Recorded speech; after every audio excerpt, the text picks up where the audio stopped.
تو اس میں اللہ تعالیٰ نے بہت خوبصورت مطلب سمجھایا ہے، بہت خوبصورت، کہ میری طرف جو راستہ آتا ہے اس میں عزت چھپی ہوئی ہے۔ تو اگر الہ کہتے تو یہ مطلب نہ ادا ہوتا۔ الہ بلندی کے معنی میں ہوتا ہے، بلندی کے معنی میں ہوتا ہے۔ تو میرا اللہ کہہ رہا علیہ مستقیم، اگر میرے راستے پر چلو گے تو یہ راستہ تمہیں بلندیوں تک پہنچا دے گا، عزتوں تک پہنچا دے گا، اور ساری بلندیاں نیچے رہ جائیں گی تو تم سب سے اوپر ہو جاؤ گے اگر میرے راستے پر چلو گے۔ اور میرے رب کا راستہ کیا ہے؟ وہ ہے محمد الرسول اللہ۔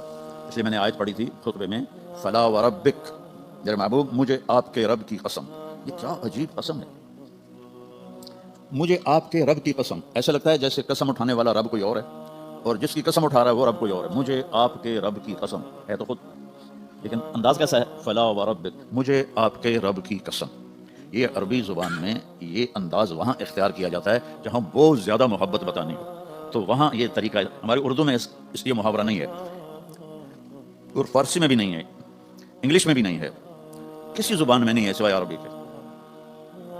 تو میرا رب کہہ رہا ہے فلا وربک، مجھے آپ کے رب کی قسم، کہ قسم اٹھانے والا خود ہو اور اس سے کہہ رہا ہو گل محمد مجھے آپ کے رب کی قسم، تو یہ اظہار محبت ہوتا ہے۔ تو اللہ کہہ رہا ہے مجھے تیرے رب کی قسم۔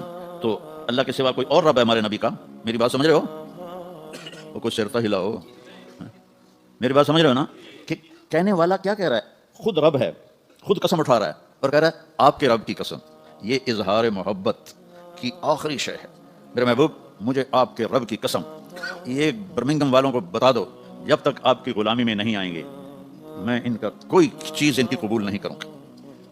غلامی میں آنا پڑے گا کہ محمد سے وفاتوں نے تو ہم تیرے ہیں، یہ جہاں چیز ہے کہ لوح و قلم تیرے ہیں، یہ کرنا پڑے گا۔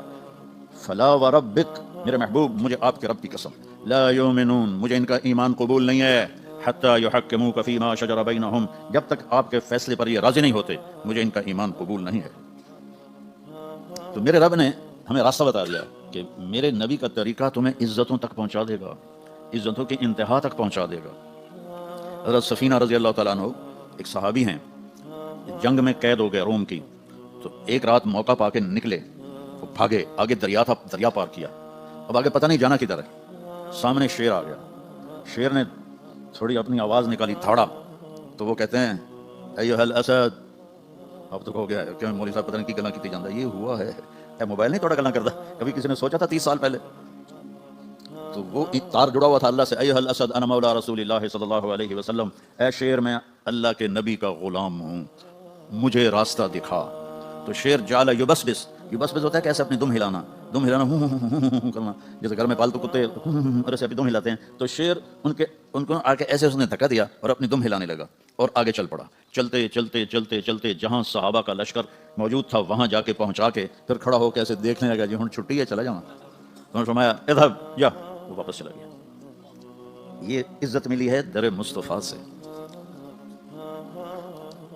سمندر کے کنارے پہنچے، آگے دشمن ہے جزیرے میں، دارین ایک جزیرہ ہے، کشتیاں کوئی نہیں، اور کشتیاں بنائیں تو اتنے میں دشمن تیار ہو جائے گا جنگ کے لیے، تو کیا کیا جائے؟ علا بن حضرمی رضی اللہ تعالیٰ عنہ گھوڑے سے اترے، 2 نفل پڑھے، اور ہماری طرح نہیں کوئی لمبی دعا مانگی، 2 نفل پڑھے، یا علیم یا حلیم یا علی یا عظیم، 4 ناموں سے اللہ کو پکارا۔ اجزنا، ہمیں راستہ دے، ہم نے دشمن تک جانا ہے، تیرے لیے جا رہے ہیں۔ تو ایک دم سمندر کا پانی غائب ہو گیا، اور کہا سم اللہ وقتہموا، پڑھو بسم اللہ اور کود جاؤ۔ ابو ہریرہ فرماتے ہیں فسمینا، ہم نے کہا بسم اللہ وقتحمنا، اور ہم نے اپنے اونٹ سمندر میں ڈال دیے، فما بل الماء اسفل خفاف ابلنا، اور سمندر نے ہمارے اونٹوں کے پیر بھی تر نہ کیے۔ عزت آسمان سے آتی ہے، اور وہ آتی ہے محمد مصطفیٰ صلی اللہ تعالیٰ علیہ وسلم کے طریقے سے، ان کے راستے پر، ان کی راہوں پر چل کے میرا مالک یہ عزت دیتا ہے کہ ساری کائنات اللہ مسخر فرما دیتا ہے۔ تو کلمے کے اندر ہی سارا دستور اور ساری کائنات کے خزانوں تک جانے کا راستہ اللہ تعالیٰ نے چھپا دیا ہے۔ دجلہ کے کنارے پہنچے، دجلہ ایک دریا ہے عراق میں، اس میں سیلاب تھا، عرب پانی سے ڈرتے تھے چونکہ پانی ہے ہی نہیں، تو اب جانے کے لیے کشتیاں کوئی نہیں، پل توڑ دیا انہوں نے ایران والوں نے۔ تو حضرت سعد بن ابی وقاص امیر ہیں، کہنے لگے بھائی میں نے دریا پار کرنا ہے، اب کیا طریقہ ہے؟ جی کہ سارے لشکر میں اعلان کرو اگر کوئی کبیرہ گناہ کرنے والا ہے تو توبہ کر لے۔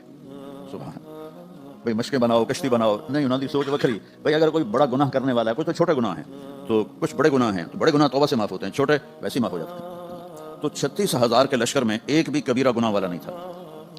تو فرمایا بس صاحب بسم اللہ کرو، پہلے 600 آدمی تیار ہو جاؤ. تو عاصم بن عمر انصاری رضی اللہ تعالیٰ عنہ کھڑے ہوئے، کہا جی میں تیار ہوں. 700-600 تیار ہوئے. جب وہ کنارے پر پہنچے تو کہنے لگے 60 آدمی پہلے جمپ لگاؤ. تو حجر ابن عدی رضی اللہ تعالیٰ عنہ اور ان کے ساتھ 59 آدمی 59 آدمی کہا جی ہم پہل کرتے ہیں. انہوں نے گھوڑے ڈال دیے. جب انہوں نے گھوڑے ڈالے تو اللہ کی غیبی قدرت کہ پانی کیسے تابع ہوتا ہے، پیچھے 600 نے ڈال دیے کیونکہ وہ جا رہے تھے، پیچھے 36,000 نے گھوڑے ڈال دیے. جہاں کہیں کوئی گھوڑا تھک جاتا تو وہاں زمین کا ٹکڑا باہر نکل آتا تھا اور اس کے اوپر وہ گھوڑا کھڑے ہو کے آرام کرتا تھا اور پھر آگے تیرنا شروع کر دیتا تھا. ایک عجیب واقعہ ہوا. ایک صحابی کا پیالہ لکڑی کے ہوتے تھے، وہ رسی سے بندھا ہوا تھا. پانی کی موج آئی، رسی کمزور تھی، رسی ٹوٹ گئی، پیالہ آگے چلا گیا. تو اس کے ساتھی کہنے لگے لگتا ہے تیری نیت میں کوئی فطور خرابی تھی جو تیرا پیالہ اللہ نے لے لیا. کہنے لگا اللہ کی قسم میری نیت میں کوئی خرابی نہیں ہے. اور پھر اللہ سے پتہ کیسے بات کرتا ہے، کہتا یا اللہ میں ہی لبیا تینوں پیالہ کھڑاؤن واسطے، میرا پیالہ دے. جہاں دعویٰ ہوتا ہے وہاں بات بھی ہوتی. ہمیں تو یقین ہی نہیں ہوتا کہ میری دعا ساڑی تو سنتا ہی نہیں جی، ساڑی تو سنتا ہی نہیں جی. پہلے یقین تو بناؤ کہ اللہ سنتا ہے. تو کہنے لگے اللہ کی قسم میری حالت نہیں بدلی کہ یا اللہ اس لشکر میں صرف مجھے نشانہ نہ بنا کہ میرا پیالہ گم ہو جائے. تو اب یہ دریا جا رہا ہے تو پیالے نے ادھر جانا ہے، لکڑی کا پیالہ ہے ادھر جانا. یہ یوں جا رہے ہیں، جب کنارے پر پہنچے تو پیالہ آگے پڑا ہوا تھا. اسے گھما کے وہاں کون لے کر گیا؟ اپنے نبی کی زندگی پڑھو گے تو آپ کو پتہ چلے گا کہ کس طرح اللہ تعالیٰ نے عزت کے دروازے کھول دیے صحابہ کے لیے جو آپ کی مان کے چلنے والے تھے. اور ایک بدو آیا، کہنے لگا اے محمد. آپ نے کہا لبیک. آپ برا نہیں مناتے تھے، کوئی سختی سے بھی بلاتا تھا، برا نہیں مناتے تھے. تو تیری کچھ باتیں عجیب ہیں. آپ نے کہا کیا؟ تو کہتا ہے ہم باپ دادے کا دین چھوڑ کے تیرے دین پر آ جائیں گے، یہ کیسے ہو سکتا ہے؟ اچھا اور تو کہتا ہے کہ یہ جتنا ایران اور پرشین امپائر، رومن امپائر ہے، اس سب کو میرے ساتھی فتح کر لیں گے. انہوں نے روٹی نہیں لب دی، تو ایڈی بڑی حکومت میں فتح کرنے کا خواب بھی کھا رہے ہیں. اچھا اور تو کہتا مر جائیں گے، مٹی ہو جائیں گے، پھر زندہ کیے جائیں گے. آج تک کبھی کوئی آیا ہے؟ آپ نے فرمایا تو انشاءاللہ زندہ رہے گا اور تو دیکھے گا سارا عرب میرا کلمہ پڑے گا اور تو دیکھے گا ایران اور روم فتح ہوں گے.